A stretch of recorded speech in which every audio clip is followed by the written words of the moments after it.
You take your shoes off every night and toss them wherever your feet happen to be standing. You've done it for years, thousands of nights, without a single thought. Solomon never did that. The man they say could bind spirits by name treated that exact spot, the place where his sandals landed, as either sealed or open. Someone wrote to me last week, and I haven't been able to shake what she said. She told me, I take my shoes off every single night and toss them wherever they land. What if I've been leaving my room wide open this whole time? What if something so small has been the crack in my defense? I read that message twice. Then I went back to a source I had set aside months ago because I thought it was too small to matter. I was wrong. There are 3 layers to what I'm about to show you tonight. The first one is almost comforting.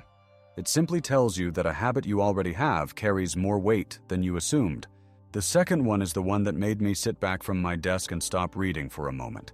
And the third one is the reason your grandmother, or mine, straightened her shoes by the door for 40 years and could never quite explain why it mattered. She wasn't being tidy. She was doing something with a name, even if she'd lost the name generations ago. Let me say this before I go any further, because I want to be honest with you about what this channel actually is. If you're here, you probably arrived for a specific reason. A habit a grandmother had and never explained. A fear that only visits you after the lights go out. A word someone in your family used for a ritual nobody younger than 50 still remembers the meaning of. Subscribing is what tells YouTube to keep bringing you this kind of material, the kind that sits at the exact seam between manuscript and household, between what your family did with their hands and what the old texts say those hands were actually doing. There is more of this coming, and some of it I have not said out loud anywhere else yet. Here is where we start, with the place the shoe touches before it ever becomes a symbol of anything else: the ground. In the book of Exodus, there is a moment most people know only in outline. Moses is standing in front of a bush that burns and does not burn out. And before anything else happens, before the mission is given, before the name of God is even spoken, there is an instruction. Take off your sandals. The place where you are standing is holy ground. Read that again slowly, because the order matters. God does not tell Moses to prepare himself in some vague spiritual sense. He names one exact object that has to come off the body first.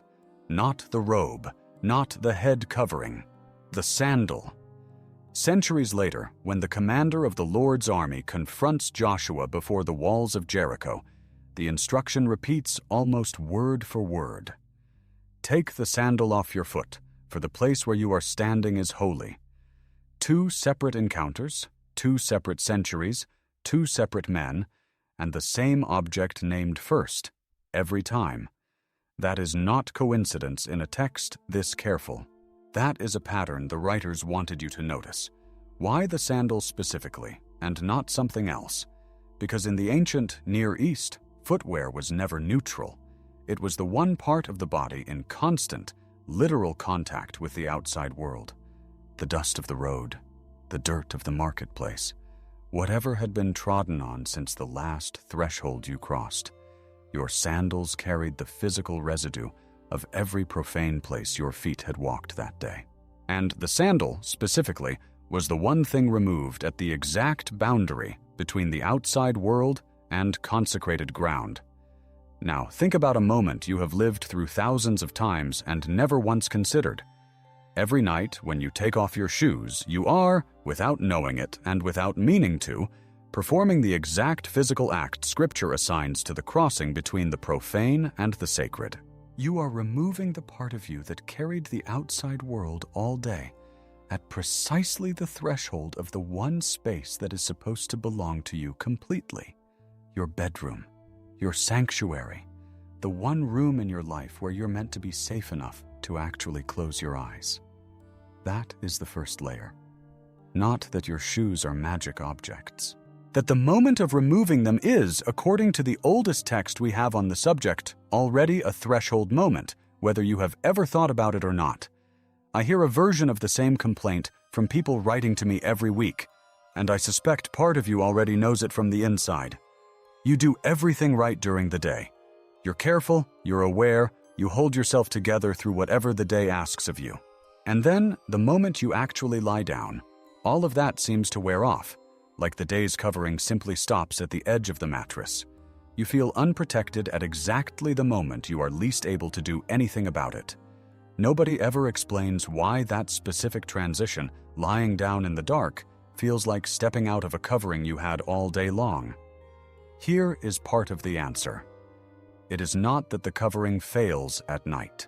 It is that the crossing itself, the literal threshold between the world you moved through all day and the room you sleep in, has always required something of you, and you have been crossing it every single night with the one designated object left completely unattended on the floor. But here is what is uncomfortable about layer 1 once you sit with it. If removing the shoe is a threshold act, then where you leave it afterward is not neutral either. You have been performing a boundary ritual your entire life without knowing its name. And that means the position you leave that object in has been saying something every single night that you never intended to say.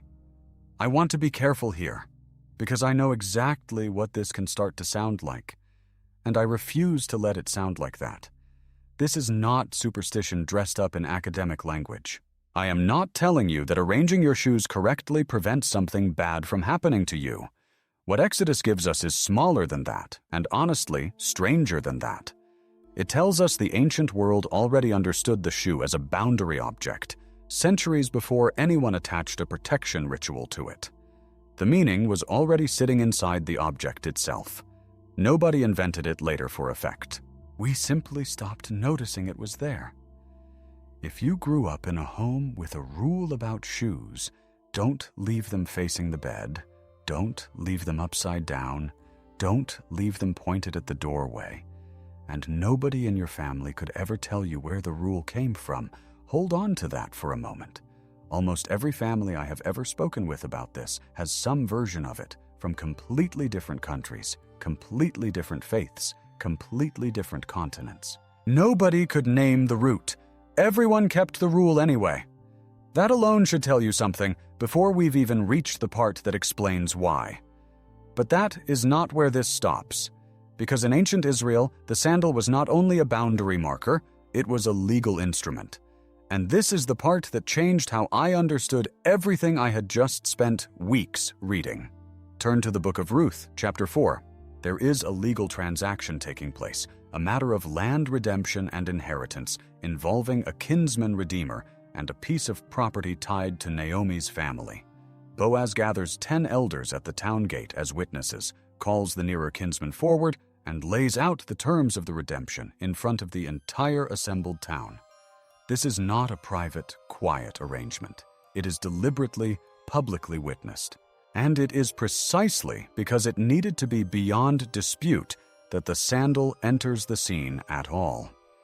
In the middle of this very formal negotiation, the narrative pauses to explain a custom to its own readers, because even by the time Ruth was written down, the custom was already old enough to need explaining to the people reading it.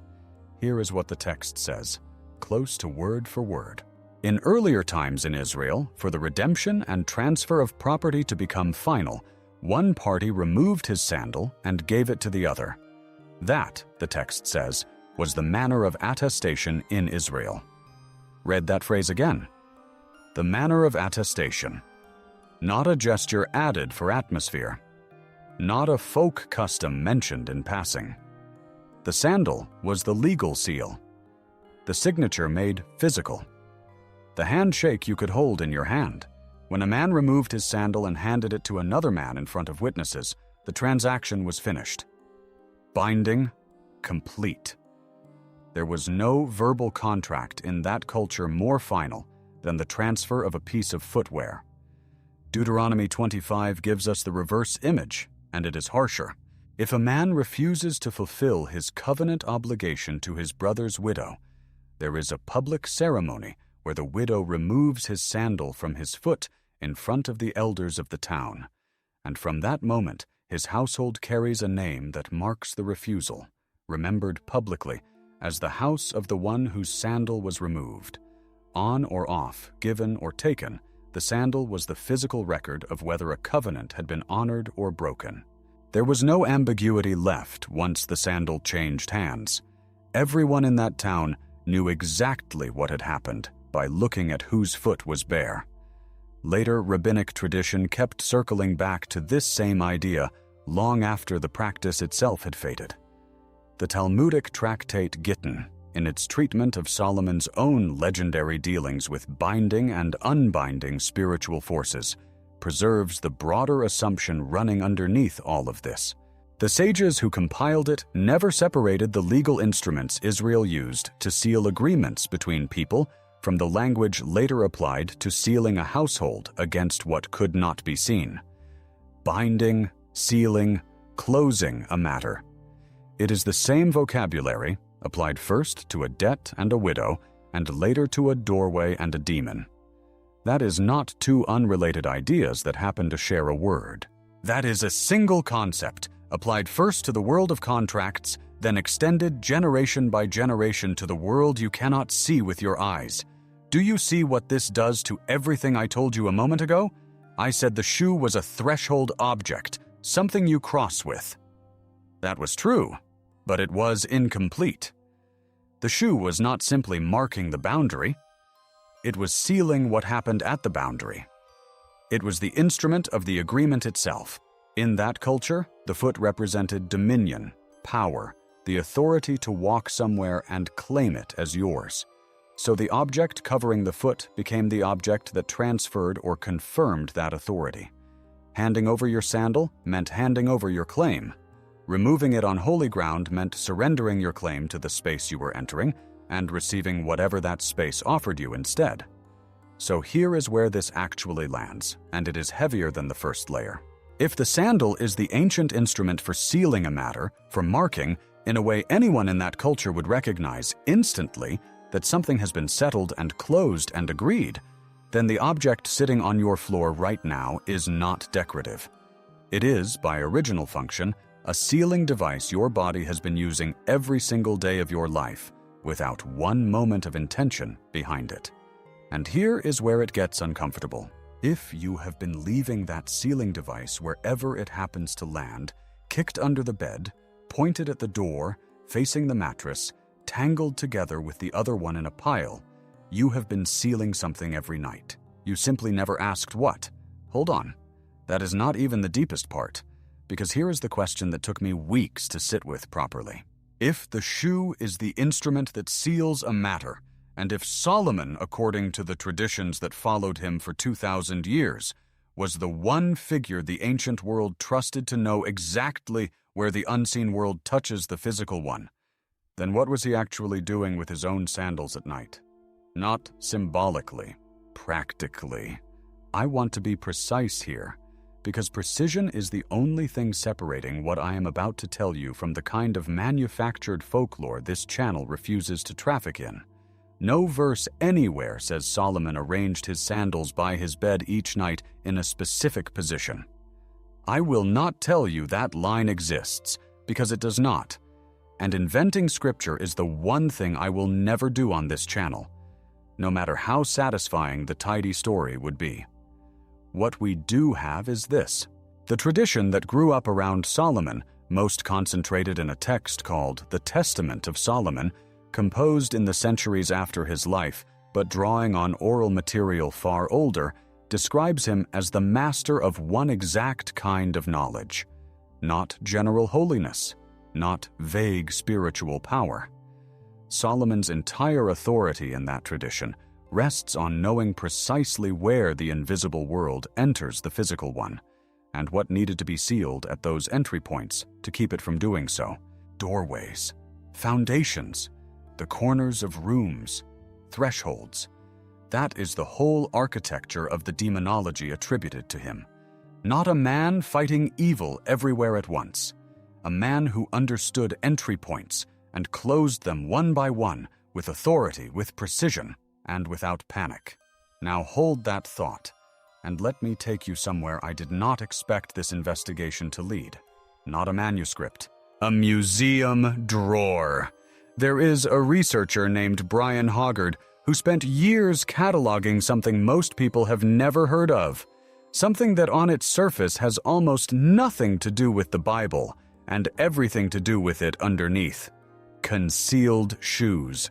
Across England and continental Europe, in houses hundreds of years old, restorers and demolition crews keep finding single shoes deliberately hidden, not lost, bricked into walls, buried beneath floors, tucked into chimneys, and overwhelmingly concentrated around one specific feature of the house: doorways, thresholds, the entry points of the home. Northampton Museum in England now holds a formal index of thousands of these finds, cataloging shoes going back centuries, always placed with intention, always near the boundary where the outside world meets the inside of somebody's home. I have held one of these. 300 years old, cracked along the sole, the leather gone the color of old tea, found by a doorway during a house restoration. Someone, centuries ago, took a shoe that had molded itself to the exact shape of a foot they loved, a shoe that carried the physical imprint of a specific person, and placed it deliberately at the exact point where their house met the world outside. They did not have the manuscripts I have spent 12 years reading. They almost certainly never heard the phrase Testament of Solomon. But standing in that archive with that shoe resting in my hands, I understood that they knew something Solomon knew. They simply arrived at it by a completely different road. And notice why it was a shoe specifically in England 300 years ago, and not some other household object entirely. The reasoning those families left behind, passed down alongside the practice itself, was that a worn shoe holds the shape of the person who wore it. It bends where their foot bent. It carries them the way almost nothing else they owned did, which means the very same logic sitting underneath Ruth chapter 4, the foot as dominion, the covering of the foot as the mark of a person's claim and presence, was still alive centuries later in families who had never read a word of that text. That is not two coincidences stacked on top of each other. That is one idea, wearing different clothes in different centuries, always circling back to the same object. This is also, I think, the part that answers something else people keep asking me. So many of you have written wanting the Oweneld way, the physical way, not another prayer said with words alone, but something done with your hands, the way the old ones actually did it. This is exactly that kind of thing. Not a phrase to recite, an object positioned with intention by your own hands at the exact boundary that has always mattered. And this is where the layers stop being separate stories and start becoming one story.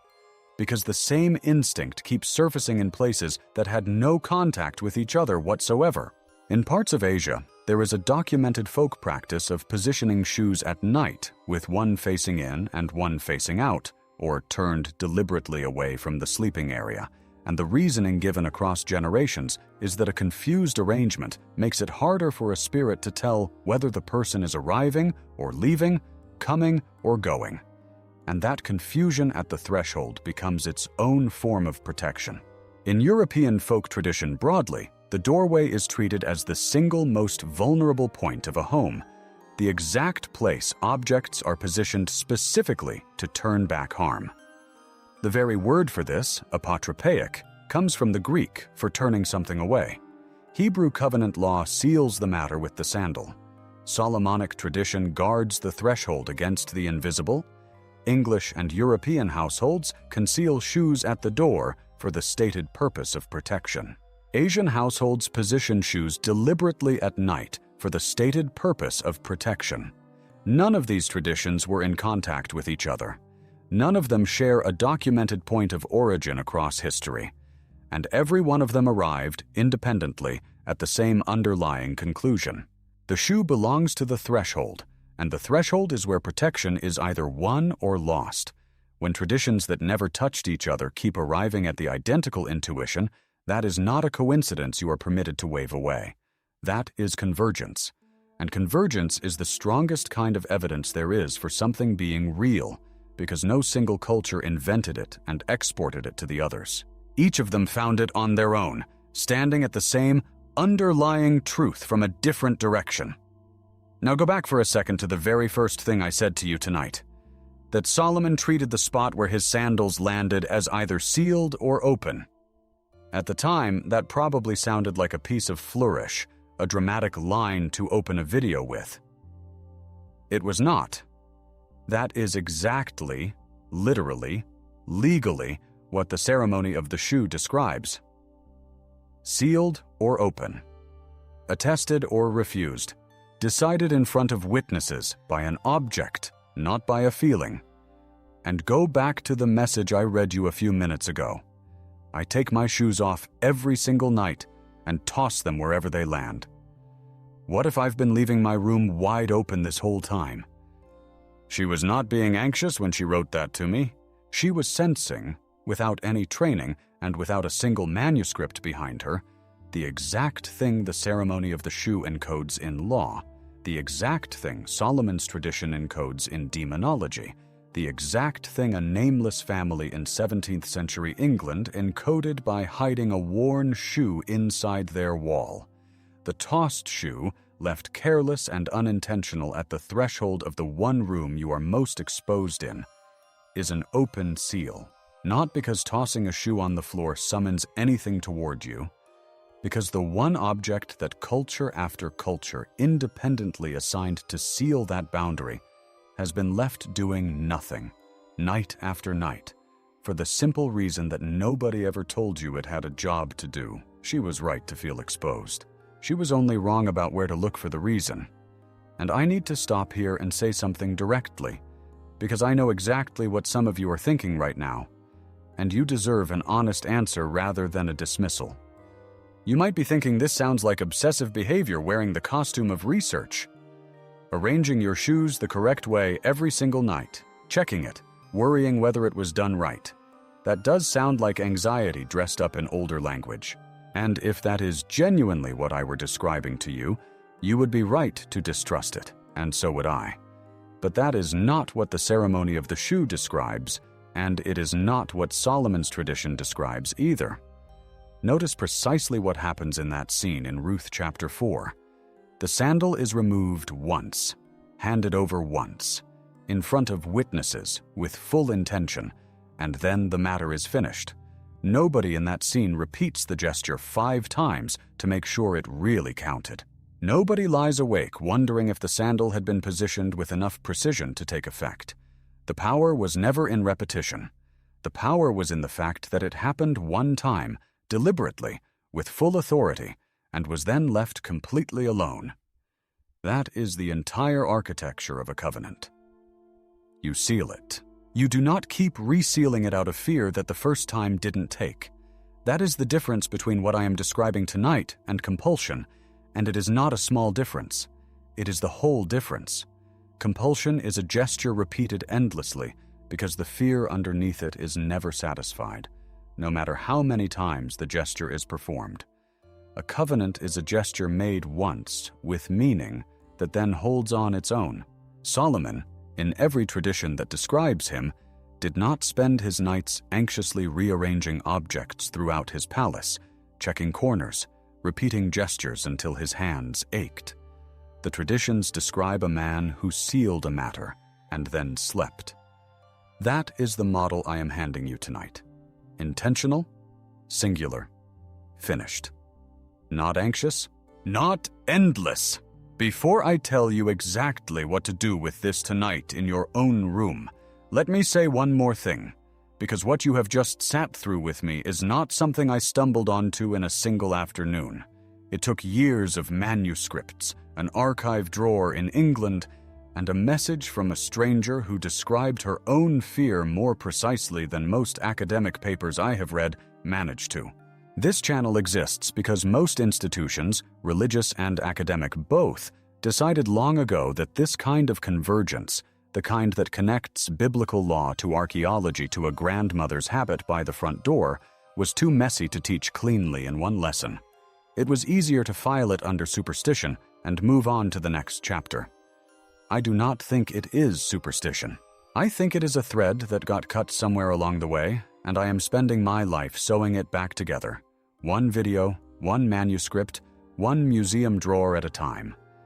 If tonight's video gave you something you will actually carry into your own bedroom, consider leaving a super thanks. It is not a small thing for me to ask, and I do not ask it lightly. It is what lets me keep buying access to archives most people never get to walk into, and keep translating manuscripts most people will never have the chance to read for themselves. You are not only watching this. If you support it, you become part of the reason the next thread gets found and followed all the way to where it leads. So here is what all of this actually means for you, specifically, tonight, in your own room. Think about the last time you lay awake in the dark and felt exposed for no reason you could name. Not because anything happened, because the lights went out and the quiet arrived, and something in you that had been braced all day finally had nothing left to brace against. That feeling, the one where you do everything right during the day and it all seems to wear off exactly at the edge of sleep, is not weakness. That is the sensation of standing at a threshold that was never actually closed. Here is the practice, stripped down to what it actually is, with no embellishment and no repetition required. Tonight, when you take off your shoes, do it with attention, just once. Place them with the heel toward the door, facing away from the bed, oriented toward the threshold they came in through, rather than toward the place where you sleep. That is the position everything I have shown you tonight points toward.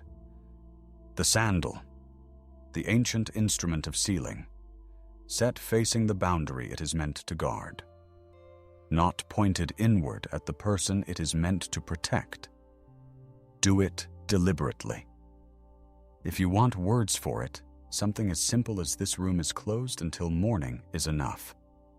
And then leave it there. Do not get up to check it. Do not repeat it if you cannot sleep. The moment you check it twice in one night, you have left the logic of the covenant and walked straight into the logic of the compulsion, and this practice was never meant to live in that place. My own mother did something close to this without ever calling it what I am calling it tonight.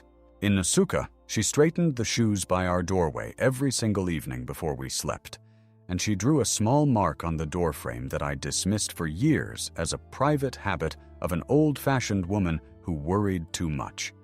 It was not until I found a strikingly similar mark described in a manuscript in a basement archive in London, centuries older than she was, that I understood she had inherited something real, carried it forward without the words to explain it, and passed it into a household that mostly laughed at her for it. I laughed at her for it. I do not laugh anymore, and I regret every night I did. My father would have had none of this. He spent his career at UCL teaching students to treat exactly this kind of claim with total suspicion, to demand a citation before allowing a single inch of belief. And for most of my life, I sided with him instinctively, quietly embarrassed by my mother's doorframe marks and her straightened shoes, certain that his rigor was the more serious inheritance of the two. It took me most of 2 decades in archives to understand that his rigor and her practice were never actually in conflict. He taught me how to verify a claim. She had simply been living inside one correctly without ever needing the verification. When I finally found the pieces that connect Exodus to Ruth to the archaeology sitting in a British collection, I wasn't proving her wrong to have believed it. I was finally catching up to what she already knew.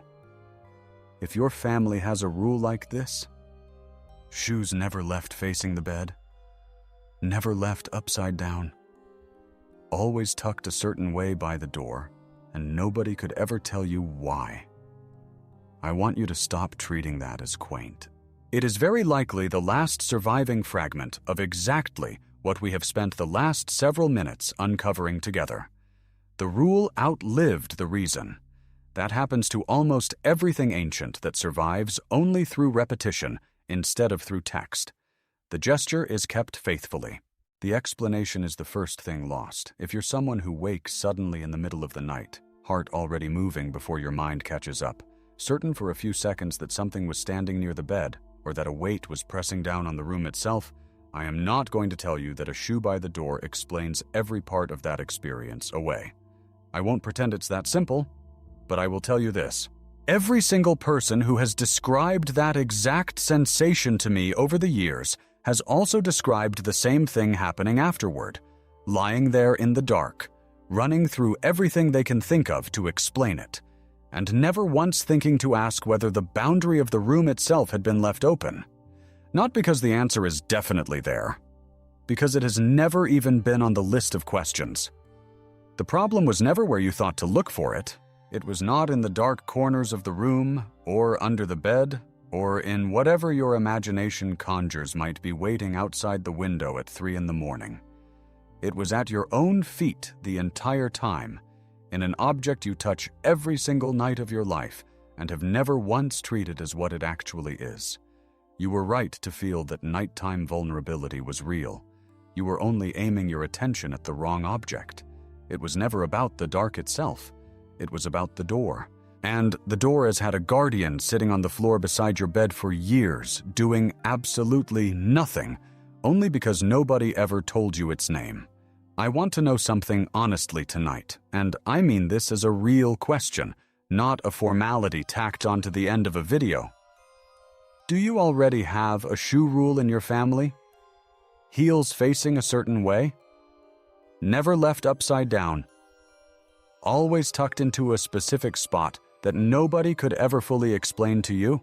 Tell me where it came from, who taught it to you, and whether you ever questioned it before tonight. I read every one of these comments, and more often than you would expect, they end up pointing me toward the next manuscript I go looking for. Sleep well tonight, or don't. Either way, notice where your shoes land.